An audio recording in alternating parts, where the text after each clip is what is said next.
السلام علیکم ورحمۃ اللہ وبرکاتہ نحمدہ ونصلی ونسلم علی رسولہ الکریم اما بعد اعوذ باللہ من الشیطان الرجیم بسم اللہ الرحمن الرحیم والسابقون الاولون من المہاجرین والانصار والذین اتبعوہم باحسان رضی اللہ عنہم ورضوا عنہ واعد لهم جنات تجری تحتها الانہار خالدین فیہا ابدا ذلک الفوز العظیم۔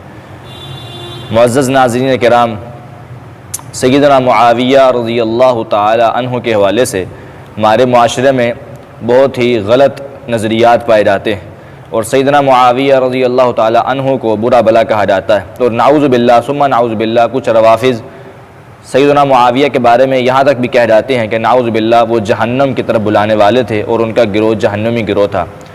کچھ احادیث کو سامنے لاتے ہوئے، کچھ احادیث کا غلط مفہوم پیش کرتے ہوئے وہ اس بات کو کرتے ہیں۔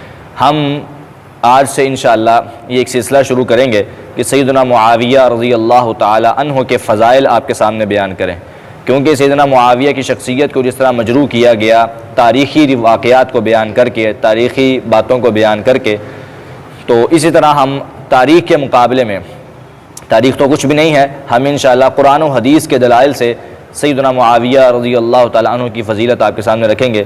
دعا ہے کہ اللہ تعالیٰ صحابہ کرام کی عظمت کو سمجھنے کی ہمیں توفیق عطا فرمائے اور صحابہ کرام کی عزت کرنے کی توفیق عطا فرمائے۔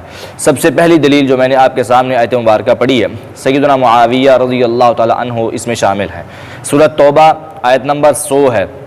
اللہ تعالیٰ نے آیت نمبر 100 کے اندر اس آیت کو بیان کیا ہے، 100 نمبر رکھا اس آیت کا۔ مفسرین نے اس بات کو بیان کیا ہے کہ اس آیت کو، صحابہ کرام کے اس نتیجے کو 100 نمبر پر لانے کا مقصد بھی یہی تھا کہ صحابہ کرام اپنے امتحان میں 100 نمبر لے کر کامیاب ہوئے اور ان کے ذرہ برابر بھی نمبر کم نہیں ہے۔ اللہ تعالیٰ نے ان کا امتحان لیا، امتحان اللہ قلوبہم للتقوی، تو اللہ تعالیٰ نے ان کے دلوں میں اگر پایا تو تقوی پایا ہے۔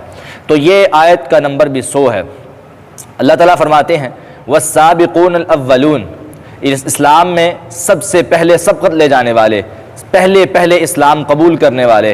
جب اسلام شروع ہوا، نبی علیہ الصلوۃ والسلام نے نبوت کا اعلان کیا اور سب سے پہلے جو اسلام قبول کرنے والے اور شروع میں اسلام قبول کرنے والے صحابہ کرام وہ کون ہیں؟ من المہاجرین والانصار، وہ صحابہ مہاجرین بھی ہیں اور انصار بھی ہیں۔ مہاجر صحابہ وہ ہیں جو مکے میں رہتے تھے اور مکہ سے ہجرت کر کے وہ مدینہ میں تشریف لائے، اور انصار ان صحابہ کو کہا جاتا ہے جو مدینہ میں رہتے تھے اور انہوں نے اسلام قبول کیا۔ تو اسلام شروع میں ہی قبول کرنے والے مہاجرین ہو یا انصار ہوں، دونوں۔ والذین اتبعوہم باحسان، اور وہ لوگ جنہوں نے ان مہاجرین و انصار کی پیروی کرتے ہوئے، ان کے پیچھے چلتے ہوئے ان کی پیروی کی احسان کے ساتھ، انہوں نے بھی اسلام قبول کیا، یعنی بعد میں اسلام قبول کرنے والے۔ اس لیے صحابہ کرام کی دونوں کیٹیگریاں آ گئیں کہ شروع میں اسلام قبول کرنے والے بھی اور بعد میں اسلام قبول کرنے والے بھی، یعنی فتح مکہ سے پہلے اسلام قبول کرنے والے اور فتح مکہ کے بعد میں اسلام قبول کرنے والے۔ تمام کے تمام صحابہ کرام کیا ہے؟ رضی اللہ عنہم ورضوا عنہ، اللہ تعالیٰ ان سے راضی ہو چکا اور وہ اپنے اللہ سے راضی ہو چکے ہیں۔ اللہ ان سے راضی ہو چکا ہے۔ یہ راضی اللہ، راضیہ گرامر کے روح سے فعل ماضی کا صیغہ ہے۔ ماضی کا مطلب یہ بات گزر چکی، یہ کام ہو چکا، یعنی اللہ تعالیٰ نے راضی ہونا نہیں بلکہ ہو چکے، یہ کام ہو چکا ہے، اس کے ہونے میں ذرہ برابر کوئی شک نہیں ہے۔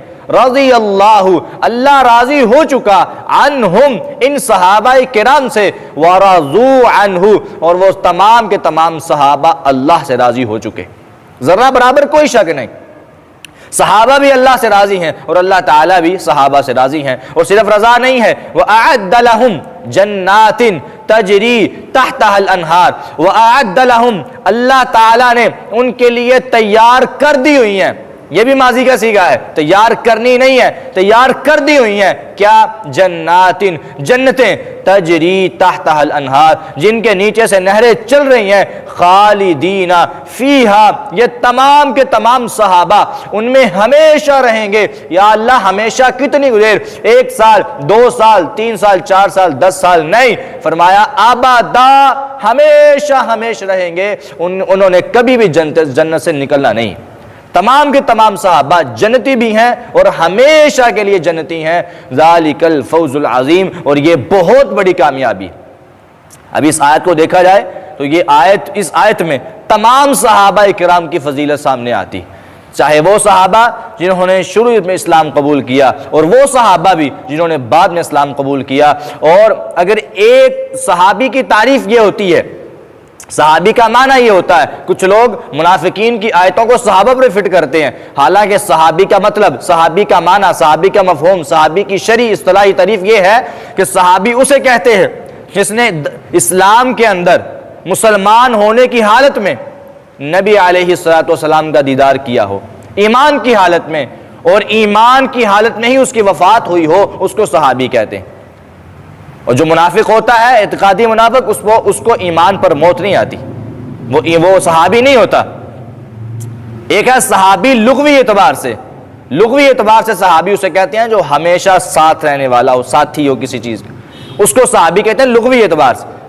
لیکن یہ جو صحابہ کرام کی بات ہے، یہ اصطلاحی اعتبار سے، شرعی اعتبار سے صحابی کسے کہا جاتا ہے؟ شرعی اعتبار سے صحابی اسے کہتے ہیں جو اسلام کی حالت میں، ایمان کی حالت میں رسول اللہ صلی اللہ علیہ وسلم کا دیدار کرے، نبی علیہ السلام سے ملاقات کرے، اور اسلام کی حالت میں، ایمان کی حالت میں اس کی وفات ہو، اس کو صحابی کہتے ہیں۔ اس لیے تمام کے تمام صحابہ جنتی ہیں، اور ان کے کسی ایک کے بارے میں بھی جنتی ہونے کے بارے میں ذرہ برابر بھی شک نہیں ہے، اور ان تمام کے تمام صحابہ سے اللہ راضی ہو چکا ہے اور وہ اپنے اللہ سے راضی ہو چکے ہیں۔ اللہ تعالی ہمیں صحابہ کرام کی عظمت سمجھنے کی اور ان کی عزت کرنے کی توفیق عطا فرمائے۔ وآخر دعوانا ان الحمد للہ رب العالمین۔